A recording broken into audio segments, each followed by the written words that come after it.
the process of trying to find solutions to why are the poor poor, and how can we break the poor out from the lower circuit informal economy into the formal economy and some place of self-sufficiency. It's really level 4 in our progression, applying the biblical principles of community economics. And so level 4 is really at that community level.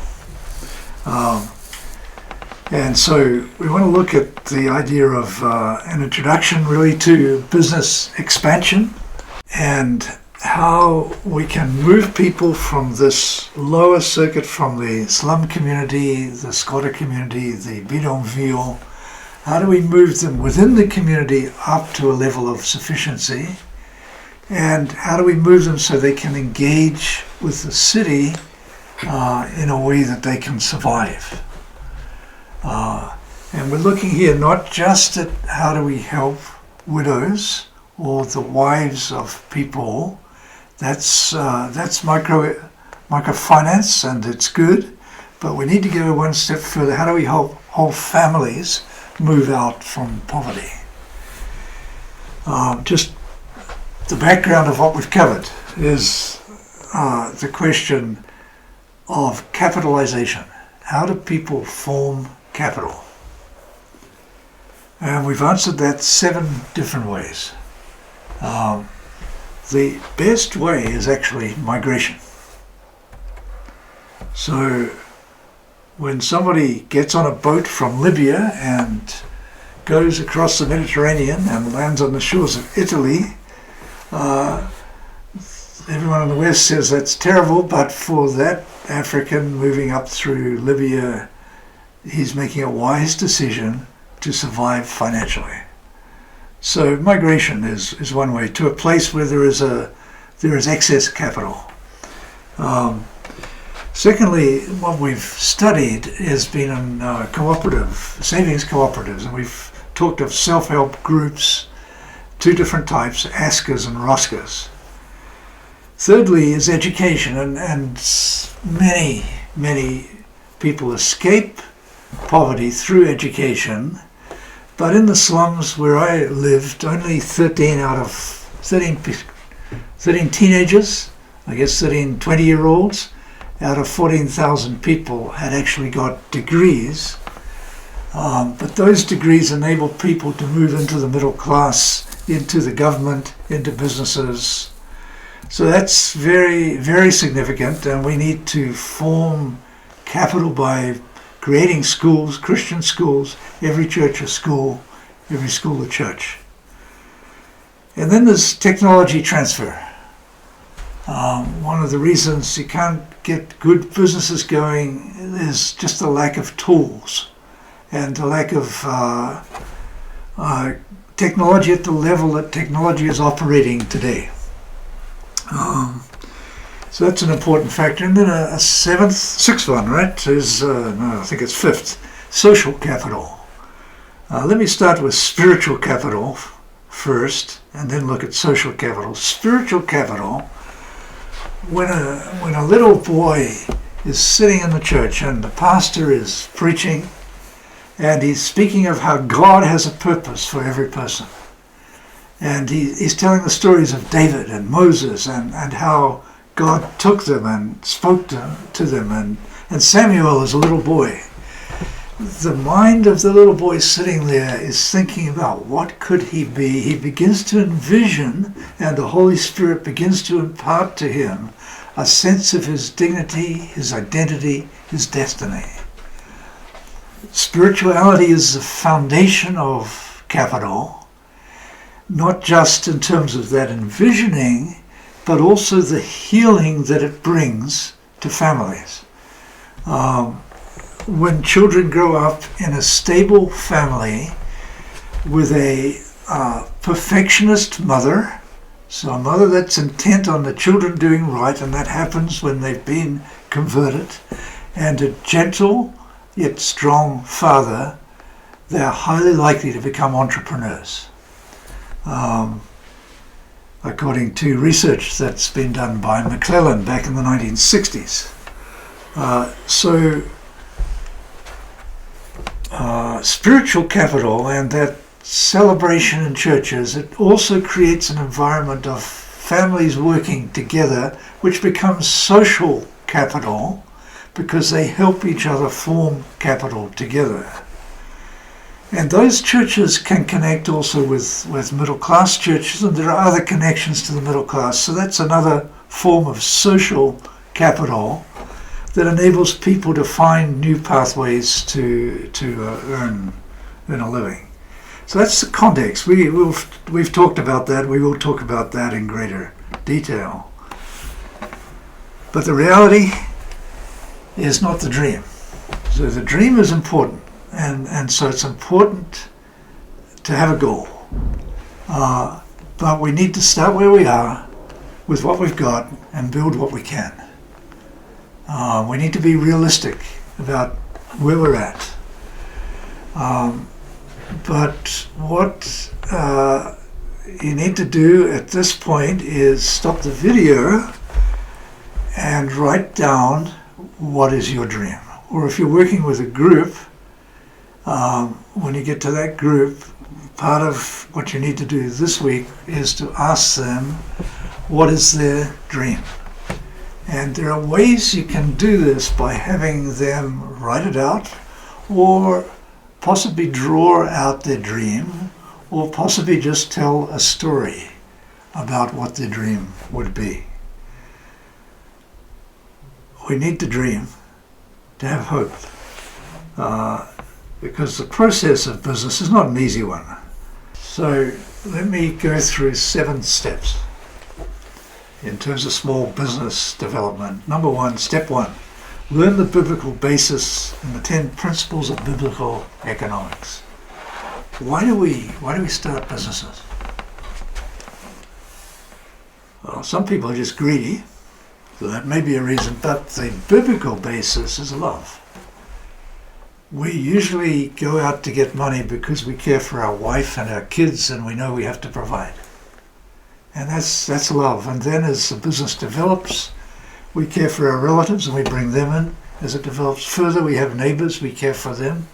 If it's really successful, we care for a wide community. And within that, we may personally prosper, but the greater good of the community is really that which is highly motivating for Christians. Second principle in small business development is creativity. And we've talked of this and how this is at the very nature of God when He speaks. Even the word, as it's preached, it creates life wherever it goes. And God Himself is that creator who sustains the universe, and the universe is constantly expanding because of His creativity. And we're in His image, so we like to create, and we create products. And those products, if we target them well, can become marketable. And we're to become expert. In everything we do, we're to do well. So we're to develop products that are good quality, that serve people, that meet people's needs. And we'll come back to that. Productivity is also part of the nature of God. In the beginning He said, let us make. So that God the Father, God the Son, God the Holy Spirit, they're talking together and they're making stuff. They're making the world. They're making the universe first. And then within the world, they're making the heavens. They're making the seas. They're making the life that comes out of the seas, the plants, the trees, the animals. Everything that they're making is good. And what they make, God the Father, Son, and Spirit, they make it productive. So that the trees, they produce other trees, which produce other trees. Now we have great difficulty with that. We can make a computer or a pen, but it's just lifeless. We don't know how to make pens that make pens very well. We can do that. We can make machines that produce other machines. That's about as far as we get. We're not even started in the process of becoming like God. We just stand in awe of him. So productivity, creativity, love, those three. The fourth one is management. The principle of management that we've talked about. And so in business we have to learn to manage well. We have to learn to buy and sell at the right levels to keep accounts. We have to learn to manage people. We have to learn to manage the flow of production and products. We have to learn bookkeeping. So that's four of the principles. So being in business is being after the nature of God. He's in business. And so we're in business. Christianity is not Hinduism. It's not Buddhism. Where a spiritual person is not engaged in the dirty nature of that kind of life, of business. Rather, Christianity is connected to the physical realities in which we live. Okay, step number 2. Are you an entrepreneur? Now, what is an entrepreneur? It's a good question because it's a big word. It's really someone who's good at starting small businesses and helping them grow. So it's not just starting them and letting them fail, but they're able to get them going and then get them to a good point. Starting and expanding a small business. And we're talking about entrepreneurs within the informal economy, so businesses that are making maybe $100 a month, or the equivalent in the currency in which you're working.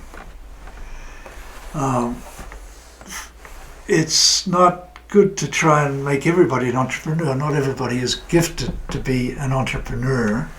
So one of the critical pieces in helping people get free from poverty is identifying those who are entrepreneurial, and then they, as they develop their business, can help those who are less entrepreneurial. They can employ them.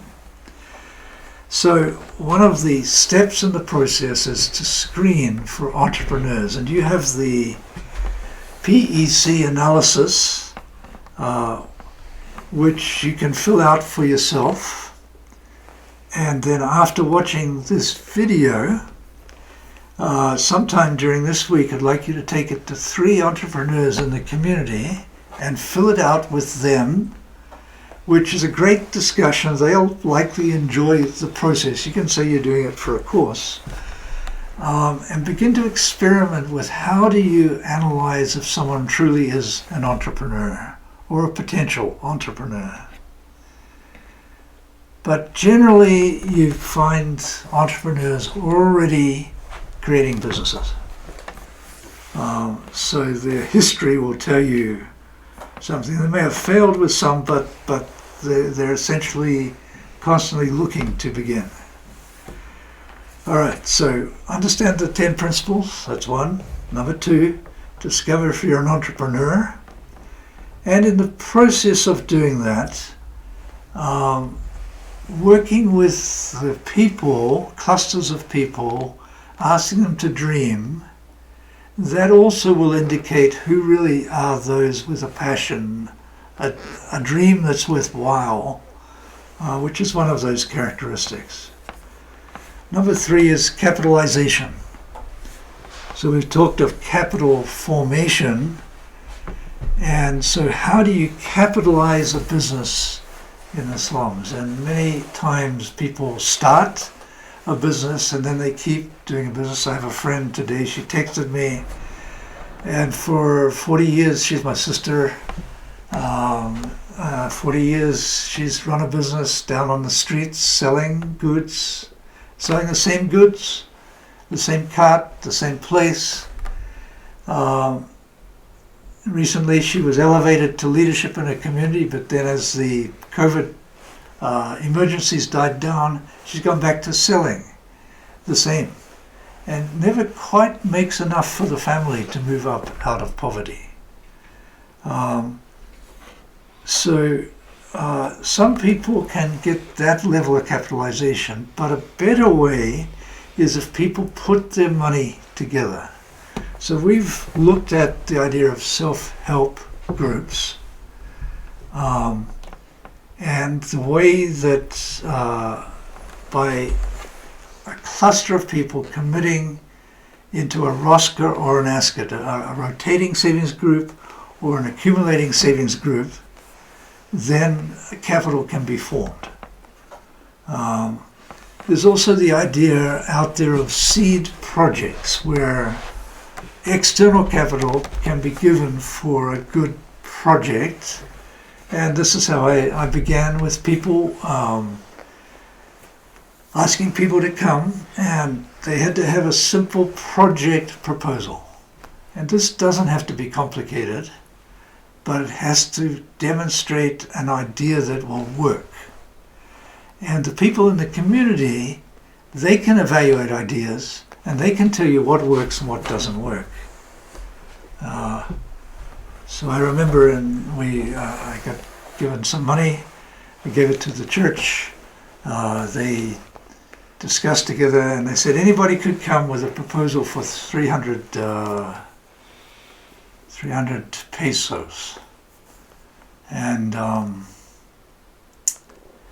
so the first brother came, and two brothers, they said, we want to set up a pizza stall. And I thought, what's a pizza stall in Manila? What are they going to do with that? Everybody else was so excited. You see, in Manila they eat rice and fish for breakfast, for lunch rice and fish, for dinner fish and rice. So I thought this wouldn't work, but they thought it was a novelty and it would work.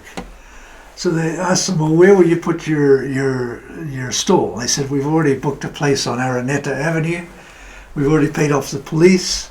But what we need a cart, and we need a gas tank, and a burner, a wok kind of thing to cook the pizza. We need some flour. So here's our budget. Here's our plan. We think we can make 30 pesos a day, so we can repay 5 each day, and over 12 weeks we can repay the loan. Everybody was excited. They said, okay, here's the money, 300 pesos. And off they went, and they repaid the loan.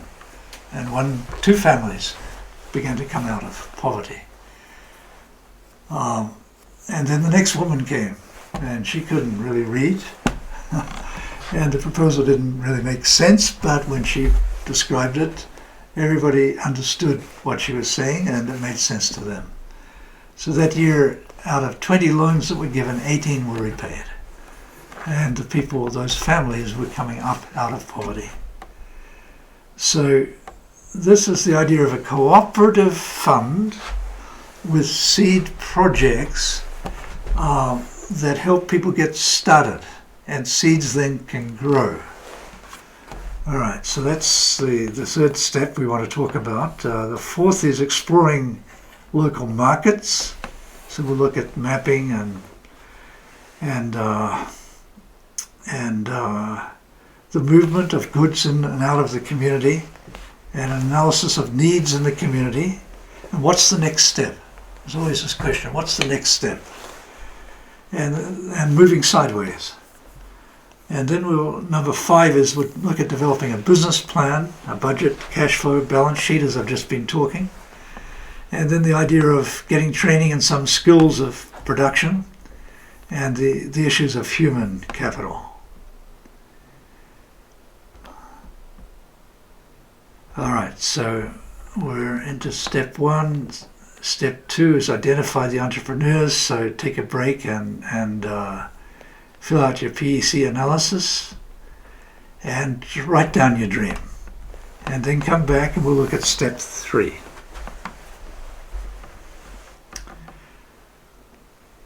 Okay, step 3 is capitalization. So we've just discussed this in terms of self-help groups. And it takes about 6 to 12 months to save enough capital. But being in a group like this, it builds relationships, it builds accountability, and it enables you to learn bookkeeping, how to keep the accounts, which is a great skill. And it provides a context where people can come and train you in some skills of business.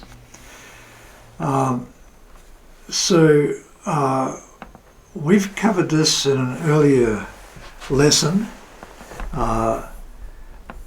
So that's one aspect of capitalization. And then I've mentioned the idea of seed projects. And then the third idea is microfinance. And microfinance organizations coming in and giving loans. This can work for many people, but it's also quite dangerous because often people will take loans who cannot repay, don't have the entrepreneurial gifts to really do well. So one has to be very careful with microfinance, but there are resources there that can be accessed. Okay, step number 4 is researching the market. So, simple project here, which is mapping the community. So what you're going to need to do, one of the assignments, is to walk around the community with a camera and photograph businesses. And as you do, talk with the owners. Tell them what you're doing and ask them how they are doing. And before you sleep, every day that you do this, you come back. So don't write stuff down when you're talking with people, because that can be suspicious. But when you get back to your house, write down what they said. Write down their responses, print off their pictures, put these together. And then on a map, identify where the locations are and what kind of businesses are happening. And step by step, get a picture of what's happening and which of these businesses are doing well and which are failing. And then comes this question, which businesses could move sideways? So most businesses keep doing what they've always done, and within the community you'll find a row of 5 or 6 people all doing the same business. Now, why that happens everywhere in the world among the poor is an interesting question, isn't it? But if one of those people could do something a little bit different, they'd make extra profit compared with their neighbors, right? Until the neighbors start copying them. So the question is, what can they do to move one step sideways? If they're making leather sandals, can they create a new type of sole for the sandal? Or can they put a buckle on the top and create something different? Very simple changes that step by step move them into a diversity of products and hence more that they can sell when people are coming. So the idea of moving sideways is a simple incremental step, and that's the theme that keeps coming through what I'm saying. You have to develop business incrementally. And that's why at times the microfinance approach with this external money can be quite dangerous, because you get a large sum of money, or large for the poor person, and suddenly they're trying to do all sorts of things, but it's not an incremental progression. Second thing is not just the location of the businesses, but the movement of goods and services in and out of the community. So the community survives by getting materials from the middle class or from the market, bringing them into the community and selling them or adding value to them. Now there's a big difference between these two. But identifying what's coming in can be very helpful. Identifying the value added can be very significant, because just selling mangoes that have been brought in the market to bring them into the community, you make some money. Bringing mangoes in, cooking the mangoes, crystallizing them, packaging them, and then taking those packets of dried crystallized mango to the market, you can double your profit. So there you're adding value to something. So you're looking at the flows, you're looking at the value added to the flows, the goods that are coming in. How are they coming in? Who is the middleman bringing them in? Where is the middleman getting the goods? If you can graph these, you may identify a few middlemen in the community, not a whole lot. And you may be able to identify those that are being successful, those that are being wise, and begin to figure out those kind of processes and where there are gaps. Or where there is someone who's exploiting the people so that someone who's more just could do the same as what he is doing and serve the people in the community while still making a reasonable or just profit.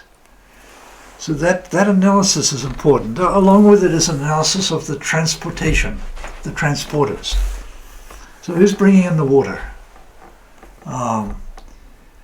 Who's bringing in the supplies, the bags of milk powder? Where do they come from? Where are their locations? By identifying that, there's another set of businesses, which is the transportation business, that can be identified. Often these are quite controlled, so it's difficult to break in. But this can be a significant part of your business, of your analysis of the community. The third part of the community analysis is needs.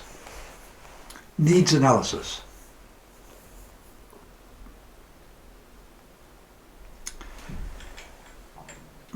So, there is a psychologist called Maslow, and Maslow developed a triangle which speaks of a hierarchy of needs.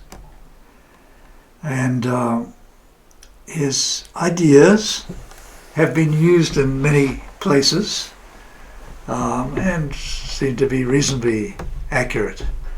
The basic needs we have are for food, for sleep, and for water.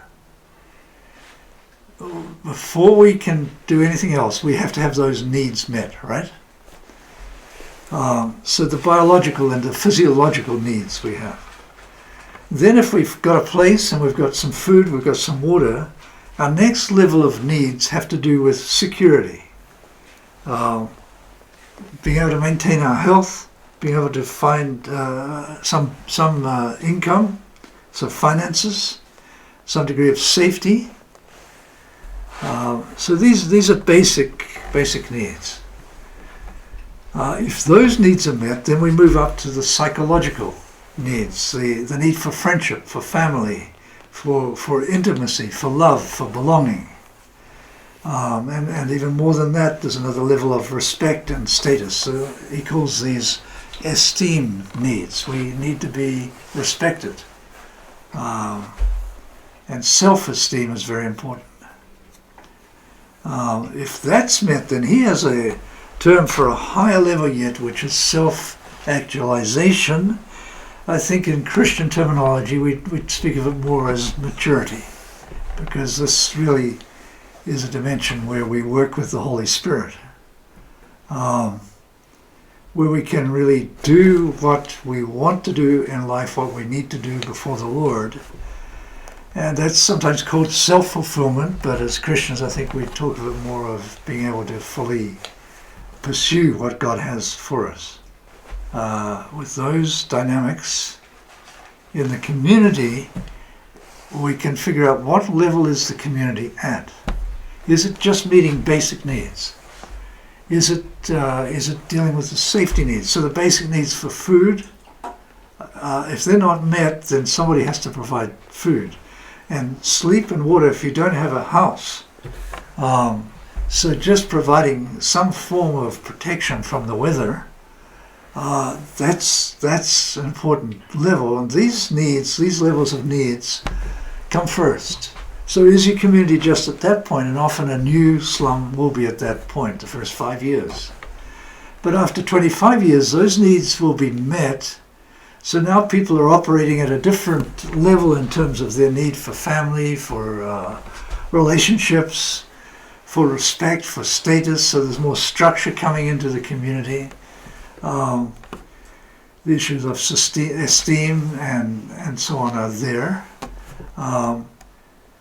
So these can help determine what is the next step in a progression of providing goods into the community. If you're looking at that esteem level, then some of the ladies will be buying certain products for their beauty, because that level now becomes a much higher sense of need.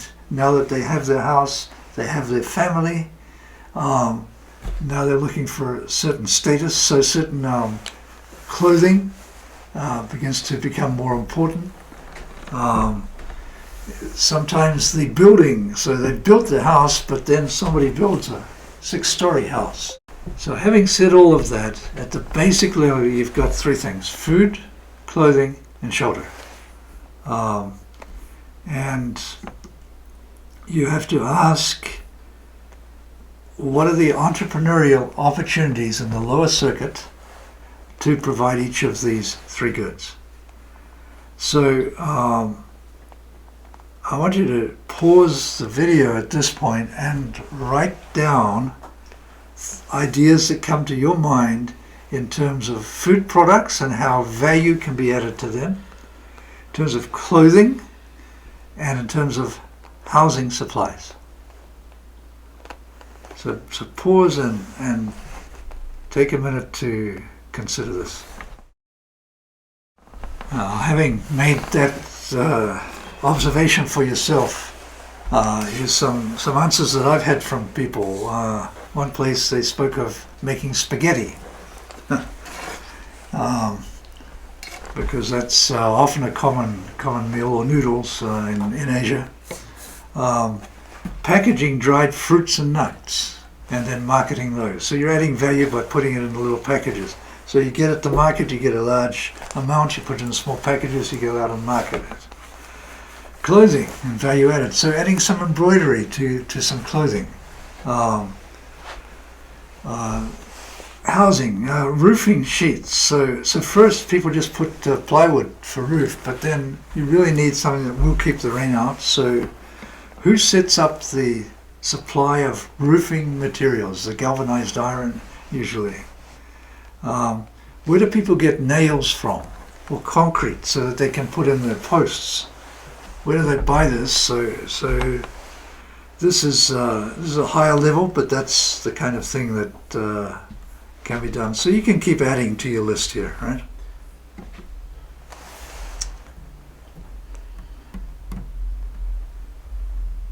So let me talk of a small business in Kibera, in Nairobi, in a slum. It's the biggest slum in the world, so they say, but in Mumbai they feel they've got bigger slums than that. So this business is called Conjure Shoes. And what they're doing is converting old tires into jandals. That's a good business. And jandals, that's a word we use in New Zealand, but in your country they may be called flip-flops, or there are many other names for them, but they are what you wear at the beach to put through your toes as a thong, and then you wear it. So they're making it out of old tires. So what are the steps? Well, first they saw that people were wearing these and nobody was producing them in their community. Secondly, there was a cluster of people that worked on this together, and so they formed their own self-help group and put money in over a period of time. They put enough money in so they had capital and they enjoyed working together, So they agreed to create the business together. Then they went and they found places that were making these kind of jandals. So they went and learned how people were producing, and they found some machines that were useful. So they figured they needed to buy some of those machines that would increase their output. And they looked at the quality of the production in different places and figured out how to do a good quality production. Then they marketed to the local market, first in the community, then outside. And then as they were doing that, they discovered other types of shoes that they could produce. So gradually the quality of their product increased. So they began to market more nationally, even outside of their city. And then they kept increasing the product and the range of products, and then they began to export globally. Very simple, very effective. All right.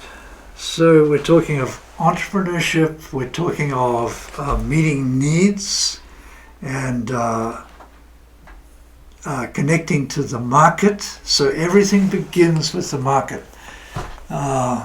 A lot of people have great ideas. That's not where you begin a business. You begin the business with the market. It's the ideas that will reach the market and get a response from the market that are useful. I know because I write books, and books don't really always get a response from the market, right? So the next thing here, and step number 5, is to develop your business plan. So now you take your ideas and you really write it down in a systematic way, so you've thought about all of the different elements that are needed to be successful. This we won't cover. In this course we'll cover it in TEL 640 on entrepreneurship. But it does involve learning how to keep books, how to keep your cash flow, which is your money that's coming in and going out each day and each month, and how to keep your balances on a monthly basis, so you can see each month what kind of money you have, and is it increasing step by step? Is your capital increasing step by step? And with these 2 bookkeeping tools, you have a methodology for checking whether you're making the right decisions, and your mentors, your advisors, or your staff can all look at these and can see the dynamics of your business. So learning bookkeeping is an essential skill for success. The next thing is then improving your production capacity. And really there's a lack of expertise in the slums. So it's important for those of you who are mentoring people in the slums to be able to bring in people with expertise that can train people in some skills to produce some products. It's important if you're people from the community and you're producing products that you find people elsewhere who are skilled in production of that product and you learn from them, so you get some kind of training and mentoring. Another principle in here is 3 is better than 1. 80% of businesses fail, small businesses. But when you have 3 people starting a small business, 80% succeed.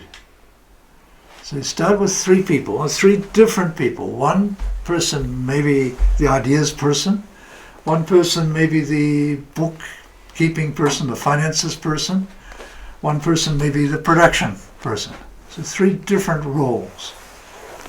So getting production started, then learning how to increase the level of production as the market expands. And in that, then you begin to look at how to become more efficient in producing.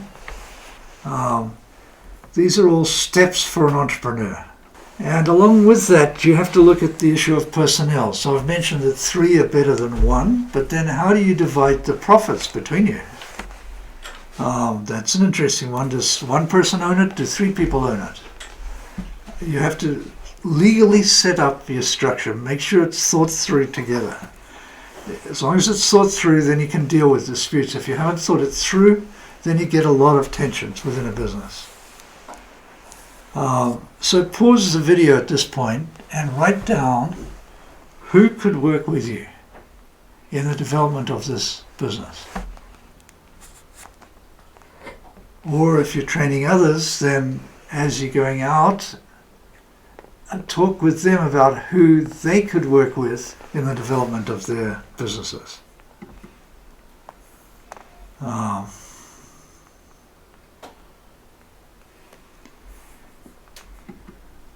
So we've covered 7 steps in the slum level entrepreneurship. Now at the universities they train people with $100,000 to set up a business. We need to deal with the real world. So these are simple steps that work across the world and can help families who have little resources to take those little resources and step by step build those resources into capital and build a business that can sustain the family and eventually can perhaps help the extended family and the community. There are some readings here at the end which you might want to look at.